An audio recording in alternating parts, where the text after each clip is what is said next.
What's up, guys? This is Nightmare 10, and yes, I am back here on YouTube. Been away for a couple weeks. Yes, I saw Big Bang. I told you I did a whole little preview, but let me just run it down real quick before I get to the meaning of this video, Lockdown. I saw Big Bang. It was awesome. Loved it. Can't wait to go to an ROH show again. It was a great weekend overall. Got a tattoo, blah, blah, blah, a bunch of things. Anyways, the reason I got back, my computer died, so I really had no source to upload videos. I could use other sources, but it was just too complicated. Now I'm kind of half using, I'm sharing with my mom, a computer with my mom, so there's that. I'm going to actually try to get this video up from that, so, videos won't be coming up very often, but hopefully you guys will enjoy the ones you do get. I know that series I said I was going to do, that's postponed. I don't know if I'll ever get to it. We'll see. But most of the time, pay-per-view reviews is when you can pretty much guarantee you'll see a video from me, pretty much. So here we go to the pay-per-view itself. TNA Lockdown. Overall expectations before the pay-per-view going in. I thought it was going to be okay. I didn't think it was going to be anything, amazingly great. Doug Williams can't make it to the show, and then we read pretty much as the show started that 6-Pac no-showed the event. Big shocker there. I wish it was both of them that no-showed, but hey, you can only get what you can get. So hopefully he's fired. Hopefully he won't be allowed back and given a second chance. Scott Hall got given a second chance. Hopefully he won't be. Alright, to start off the show, Rob Van Dam versus James Storm. This is a pretty good match. It kind of got a little brutal that, to start off the show, knowing that they're going to have to be in Lethal Lockdown. You kind of took away from Lethal Lockdown at the start, but it was okay. So good little match there. Then we had Homicide versus Kendrick versus Sabin versus Shelley. This was going to be a tag match originally. Doug Williams didn't show up, so the winner of this was going to go and take his spot in that title match. This was a good little match. They did pretty good. Not the best X Division match you could get. The ending was pretty, legit. But I'm gonna have to say Homicide, or I don't know what I was trying to say. I'm gonna have to say that this match was, it could have been better, but it is what it was. Sabin and Shelley, awesome as it is. Disappointed that they didn't get to go for the tag belts, but what can you do? Homicide ended up winning this match. All titles on the line, knockouts match. Beautiful People versus Angelina Love and Tara. This was a shocker. Did not see Angelina Love losing the belt, let alone losing it to Madison Rayne. So I guess they were wanting to get the Beautiful People all of the titles, but just wasn't seeing that. It was an okay match, nothing spectacular that I can remember from it. Then we had the three-way title match, Kazarian versus Moore versus Homicide. Some fun stuff here. Another good X Division match.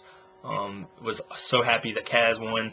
And don't get me wrong, I like Shannon Moore, but I just feel like he needs to be in there more and maybe have a little feud with him, Kaz, and Doug Williams, and just keep working that.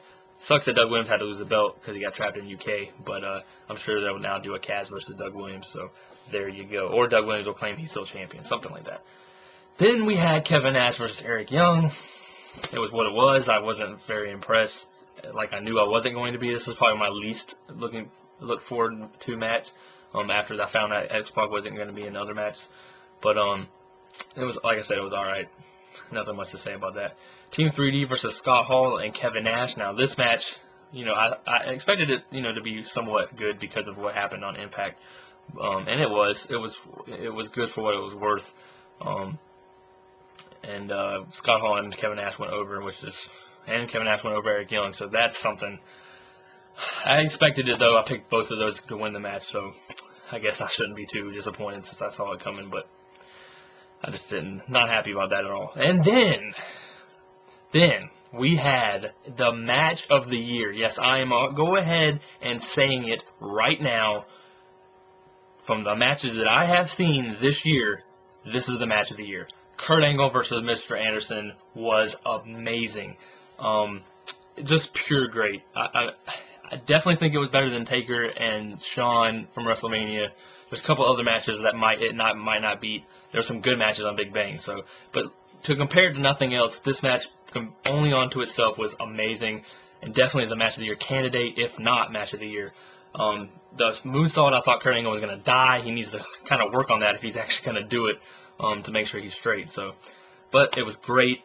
nothing more to say. It was great. World title match, AJ Styles versus the Pope. This fell short, but Angle Anderson had to go went so long. That's why this fell short, I believe. But it picked up. It was good. There was nothing bad about the match, I don't think. It's just you really kind of knew AJ was going to win. Let's move on. Really, if it was built up right, you would really get into it. But the fans were going nuts in this match. They were so hyped up from Angle Anderson. So I guess you can give TNA some props there. So or give Angle Anderson the props. Then we had, and also Angle is going to go back to that. Angle is going to take time off. That's kind of sad. Angle always usually seems to have the best match of the pay-per-view, either him or AJ. So there's one less guy, but hopefully somebody can come and fit into his shoes. Then we had, of course, Lethal Lockdown, Team Hogan versus Team Flair.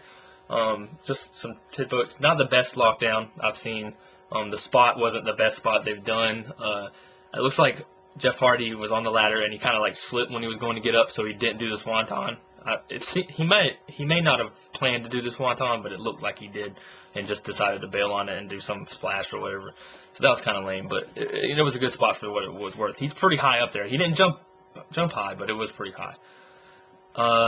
But the match itself was good for what it was worth for a Lethal Lockdown. But a bunch of men, I mean, you can't, like, a bunch of wrestlers in one match is just sometimes hard to follow, because there's so many people. But like for a Lethal Lockdown, it was good. I just don't think it was the best.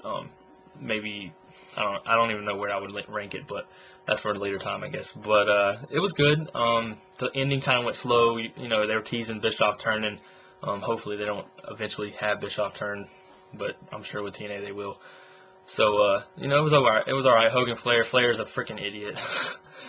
Maybe not an idiot, but like Flair he's always bleeding. So there you go.